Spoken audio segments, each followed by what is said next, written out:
Imaginez ouvrir une carte du monde arabe. Déserts éternels, villes anciennes, marchés exotiques, et dans chaque recoin une histoire qui bat, silencieuse. Alors que beaucoup pensent que ces terres ne respirent qu'une seule fois, en réalité quelque chose de surprenant se produit. Aujourd'hui, je vais vous révéler un phénomène qui défie les préjugés, brisant les barrières et les stéréotypes, les 10 pays arabes où le christianisme germe sans que la majorité ne le remarque.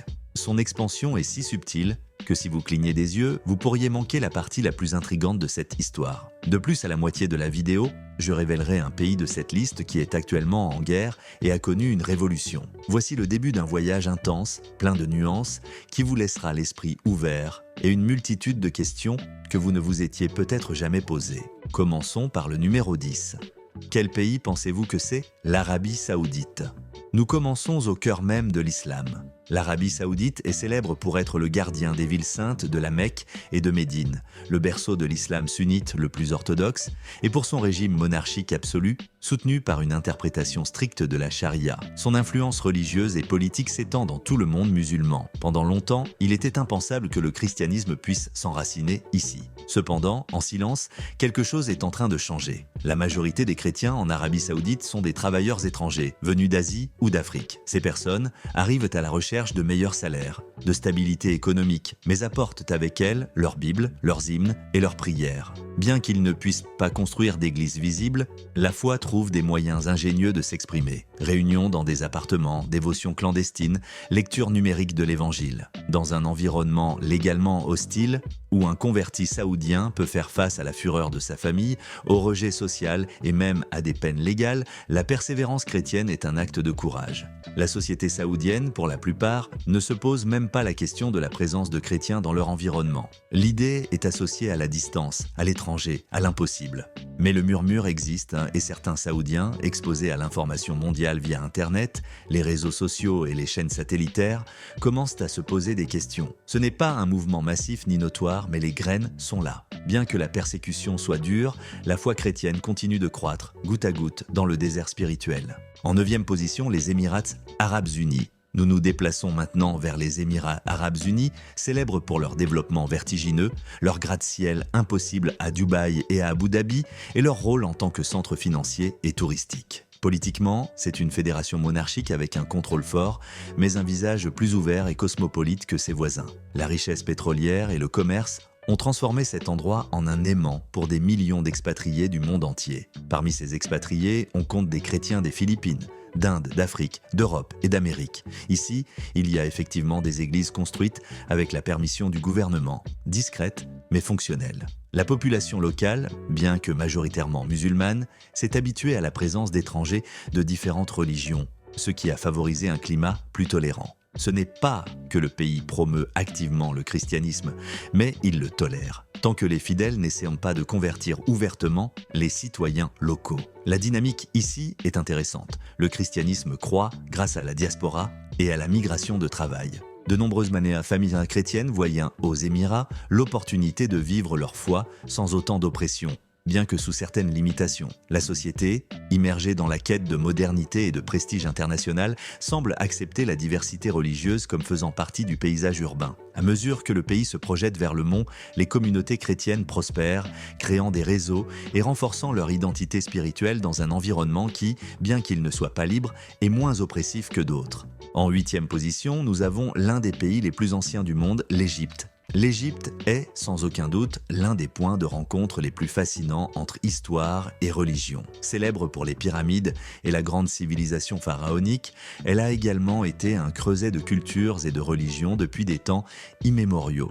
Politiquement, elle s'est caractérisée par la présence de gouvernements forts, souvent autoritaires, qui cherchent la stabilité au détriment des libertés individuelles. Cependant, dans cette société complexe, vit la communauté chrétienne la plus nombreuse du Moyen-Orient, l'Église copte. Les Coptes sont des chrétiens égyptiens dont les racines remontent à l'ère apostolique. Leurs églises, liturgies et célébrations font partie du tissu culturel du pays, bien qu'ils aient souffert de discrimination et d'attaques violentes, surtout au cours des dernières décennies. Malgré cela, le christianisme ne persiste pas seulement, il croît. De nouvelles dénominations protestantes et catholiques s'ajoutent au panorama religieux, gagnant des adeptes tant parmi les descendants de Coptes que, discrètement, parmi certains musulmans en quête d'une autre expérience spirituelle. La société égyptienne, tendue par des disputes politiques et sociales, oscille entre hostilité et coexistence pacifique. Certains voient les chrétiens avec méfiance, tandis que d'autres les considèrent comme une partie essentielle de l'identité nationale. La croissance de la foi chrétienne en Égypte reflète la résistance d'une tradition millénaire qui refuse de disparaître tout en incorporant de nouvelles courants et expressions de foi. En 7e position, nous avons le Liban. Le Liban est petit, mais sa pertinence culturelle et historique est immense. Célèbre pour sa gastronomie, sa vie nocturne cosmopolite, ses universités bilingues et son atmosphère de pluralisme religieux, ce pays offre une image distincte de celle des autres recoins du monde arabe.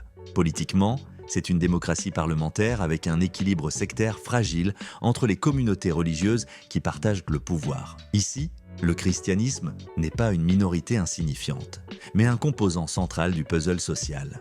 Maronnites, orthodoxes, catholiques, protestants et autres dénominations coexistent dans une scène complexe où la foi chrétienne jouit d'une présence médiatique, politique et culturelle. Malgré les crises récurrentes, l'instabilité économique, la pression des puissances étrangères et l'arrivée de réfugiés, le christianisme continue de s'étendre. Missionnaires, ONG chrétiennes, initiatives de jeunesse et mouvements de renouveau spirituel trouvent au Liban un terrain fertile. La société libanaise, habituée à la diversité, intègre la présence chrétienne sans grand bouleversement. Pour de nombreux Libanais, les chrétiens font partie du paysage humain qui rend le pays unique. Cette tolérance relative n'est pas exempte de tensions, mais elle permet à la foi chrétienne de progresser avec un dynamisme qui contraste fortement avec les réalités plus sombres de leurs voisins. En 6e position, Jordanie. La Jordanie, célèbre pour la ville nabatéenne de Pétra et pour son rôle de refuge dans une région turbulente, est une monarchie considérée comme modérée. Sa stabilité relative en fait une destination pour ceux qui fuient les conflits religieux dans d'autres pays. La communauté chrétienne en Jordanie est ancienne, mais au cours des dernières décennies, elle s'est renforcée par l'arrivée de réfugiés d'Irak et de Syrie. La société jordanienne, majoritairement musulmane, montre une plus grande tolérance que dans d'autres endroits. Il y a des églises autorisées, des droits limités mais existants et la possibilité de pratiquer le christianisme sans risque extrême. Même des cas de conversion locale émergent, bien que discrètement. L'influence de l'éducation, l'ouverture culturelle et l'expérience avec les réfugiés chrétiens arrivant à la recherche de sécurité ont fait que l'acceptation sociale se maintient, dans certaines limites. Ce climat modérément favorable stimule la croissance chrétienne. Bien qu'il n'y ait pas d'explosion de conversion massive, l'augmentation graduelle reflète une société qui, malgré ses restrictions, permet aux chrétiens de respirer avec plus de liberté. Cependant, la prudence reste constante. Personne n'oublie que les lois et la pression sociale peuvent changer si l'équilibre politique se modifie. Nous sommes déjà arrivés à la moitié. Ce qui a été promis est dû. Quel pays de cette liste, bien que nous ne soyons pas encore arrivés, est en guerre? Oui, la Syrie. En fait, il y a quelques jours, une révolution a éclaté dans le pays renversant le régime. Voulez-vous connaître la situation de la Syrie? Nous la dévoilerons à la fin de la vidéo, continuons. À la moitié du podium, numéro 5, nous avons l'Irak. L'Irak, berceau de l'ancienne Mésopotamie, a été le théâtre de guerres, d'invasions et de violences sectaires qui ont laissé des cicatrices profondes. Politiquement, il a tenté de transiter vers une sorte de démocratie, mais l'ombre de l'instabilité et de l'extrémisme religieux reste présente. La communauté chrétienne irakienne est l'une des plus anciennes du monde, avec des origines remontant au 1er siècle du christianisme. Cependant, les dernières décennies ont été dévastatrices pour eux. L'arrivée de l'extrémisme violent a obligé des centaines de milliers de chrétiens à fuir. Des églises historiques ont été pillées, des villages chrétiens ont été vidés, et le désespoir a régné. Mais, ces dernières années, avec la défaite territoriale des groupes les plus radicaux, certains chrétiens retournent dans leurs foyers détruits, reconstruisant des temples et récupérant le tissu social. Le christianisme y croit, non pas en termes numériques écrasants, mais en résilience, en enracinement historique et en espoir renouvelé. La société irakienne, épuisée par la violence, comprend que la diversité religieuse n'est pas ennemie de la paix, mais une ressource pour guérir les blessures. Cette résurgence lente n'est pas exempte de danger, mais le simple fait que les églises rouvrent leurs portes et que les croix se dressent à nouveau à l'horizon irakien témoigne du pouvoir transformateur de la foi. En 4e position, nous avons le pays en guerre, la Syrie. La Syrie, terre qui a abrité des communautés chrétiennes depuis les premiers siècles, a été dévastée par une guerre civile implacable. Des citoyens fuient par millions, des quartiers réduits en décombres, des minorités religieuses acculées par le fanatisme. Politiquement, elle reste sous un régime autoritaire, et bien que l'intensité de la guerre ait diminué, le pays est loin de retrouver sa normale d'antan. Face à ce panorama, le christianisme a subi un coup dur. De nombreuses familles, la famille chrétienne, sont parties en exil. Mais ceux qui sont restés, ou qui retournent maintenant avec prudence, travaillent à réactiver la vie communautaire, à restaurer les églises, à sauver les traditions et à prier pour que la paix ne soit pas un mirage. La croissance chrétienne en Syrie ne se reflète pas par de grands nombres, mais par la capacité de tenir bon et de préserver la foi malgré la ruine matérielle et morale laissée par le conflit. La société syrienne, épuisée, regarde les chrétiens qui rallument les lampes dans d'anciennes églises avec un mélange de respect et de besoin. Dans un pays qui a besoin de toutes ses identités pour se reconstruire, la présence chrétienne acquiert une valeur symbolique et émotionnelle. Leurs célébrations religieuses, leur musique sacrée, leurs prières en araméen, la langue de Jésus, rappellent à la société que son identité collective est plus riche et complexe que ce que la guerre a tenté de détruire. Nous entrons dans le podium. Dans le top 3, nous avons le Soudan. Le Soudan, célèbre pour les pyramides nubiennes et le croisement historique des routes commerciales, a vécu des décennies de régime autoritaire et d'imposition d'une vision stricte de l'islam.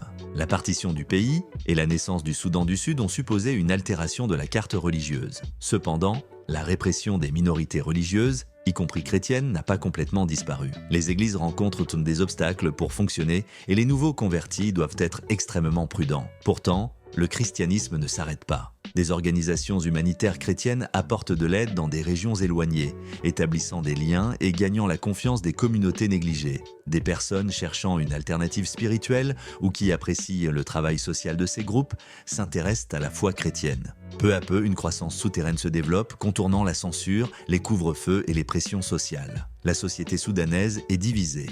Certains aspirent à l'uniformité religieuse du passé. D'autres, après avoir vu la violence et la souffrance, commencent à comprendre la valeur de la diversité. Cette ouverture timide permet au christianisme de s'enraciner, bien que ses branches restent encore dans l'ombre. La médaille d'argent revient à l'Algérie, le top 2. L'Algérie, terre de contraste, avec ses déserts, sa côte méditerranéenne et son histoire marquée par le colonialisme français, a été traditionnellement un État fort avec une tendance à l'autoritarisme. L'islam est un élément central de l'identité nationale et la pratique d'autres religions a été vue avec méfiance. Mais au cours des dernières décennies, on a constaté une augmentation des communautés chrétiennes, notamment évangéliques, dans des régions éloignées du contrôle central. Ces communautés, souvent composées de convertis locaux, se réunissent en secret. Elles utilisent la radio à ondes courtes, des chaînes satellitaires chrétiennes, des réseaux sociaux anonymes et des copies discrètes de la Bible en arabe. Le gouvernement réagit par des lois restrictives et parfois par la fermeture de lieux de culte. Cependant, la conviction des fidèles continue de croître. Le christianisme avance à travers la familiarité et la proximité humaine. Ceux qui embrassent cette foi en Algérie le font en sachant qu'ils rencontreront de l'opposition, mais aussi une communauté de soutien spirituel. La société algérienne, complexe et fière de son identité islamique, est confrontée à un défi. Pour certains, la présence chrétienne est une menace pour la cohésion nationale. Pour d'autres, c'est une expression de la liberté individuelle qu'une société moderne ne devrait pas réprimer. Cette tension fait que le christianisme croît en s'alimentant du désir de liberté et de la force intérieure de ceux qui cherchent quelque chose de nouveau. Quel pays pensez-vous être le top 1 ? Je vous donne un indice, il a de très bonnes relations avec l'Espagne. Ce pays est le Maroc.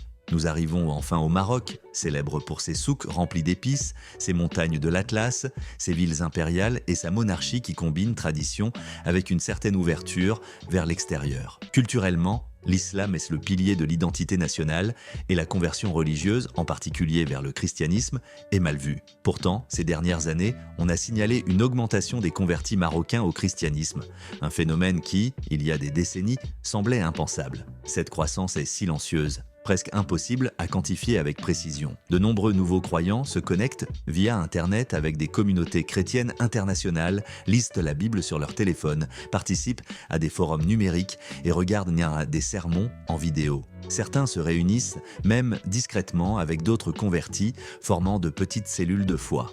La pression est énorme. Le rejet familial peut être sévère, perdre son emploi est une possibilité réelle et la surveillance étatique existe, bien qu'elle adopte parfois un ton plus subtil. La société marocaine réagit avec incrédulité et rejet, mais aussi avec une certaine intrigue. Les jeunes, plus connectés au monde global, se demandent de pourquoi quelqu'un risquerait de changer de religion. Cette curiosité peut pousser d'autres à enquêter, à lire, à découvrir. De cette manière, le christianisme croît comme un courant souterrain, une force qui traverse le substrat social et qui, bien qu'il soit maintenu avec difficulté, ne cesse de s'étendre. En parlant du Maroc, quelle relation pensez-vous que l'Espagne entretient avec ce pays ? Pensez-vous qu'elle soit très forte ou très faible? Imaginez le détroit de Gibraltar, deux rives, deux mondes entrelacés. D'un côté, l'Espagne, nation européenne avec un poids politique et économique reconnu. De l'autre, le Maroc, monarchie d'Afrique du Nord qui a appris à se déplacer avec astuce sur l'échiquier géopolitique. Bien qu'à première vue, leur relation semble cordiale, derrière ce voile aimable se cachent des jeux de pression, des dépendances stratégiques et des tensions invisibles. L'Espagne, au fil des ans, a cherché à maintenir de bonnes relations avec le Maroc. Accords commerciaux, coopération en matière de sécurité, accords énergétiques. Mais cette proximité est devenue si étroite que certains la considèrent excessive. Le Maroc a découvert qu'il peut utiliser ses liens pour faire pression sur Madrid. De quelle manière ? En gérant à sa convenance le flux migratoire, en conditionnant la stabilité énergétique et en profitant des tensions entre l'Espagne et d'autres acteurs comme l'Algérie. L'un des cas les plus marquants a été la rupture des relations entre l'Espagne et l'Algérie, son ancien allié énergétique. Cela ne s'est pas produit dans le vide. Le Maroc a su jouer ses cartes, forçant l'Espagne à chercher des alternatives et par là, accentuant sa propre position de pouvoir. Le résultat est que Madrid se retrouve piégée. Elle a besoin du Maroc pour contrôler l'immigration irrégulière et garantir les approvisionnements, mais à un coût politique élevé. La pression migratoire est une arme subtile, mais efficace. Chaque fois que le Maroc insinue une relaxation du contrôle de ses frontières, l'Espagne imagine des vagues d'immigrants traversant la Méditerranée. Cela implique non seulement un drame humain, mais aussi un sérieux problème politique et social pour l'Espagne et l'Union européenne. C'est pourquoi Madrid tente de garder Rabat content. Cependant, chaque geste conciliant suppose de petites concessions qui augmentent l'influence marocaine. La question énergétique ne reste pas en arrière. Avec l'Algérie éloignée, l'Espagne a vu son approvisionnement en gaz menacé. Le Maroc se présente alors comme un partenaire alternatif, mais pas en échange de quoi que ce soit. Ainsi, l'économie espagnole se retrouve conditionnée par les stratégies de Rabat qui utilisent chaque opportunité pour assurer des bénéfices politiques ou commerciaux. Cet équilibre délicat ne se limite pas aux accords formels.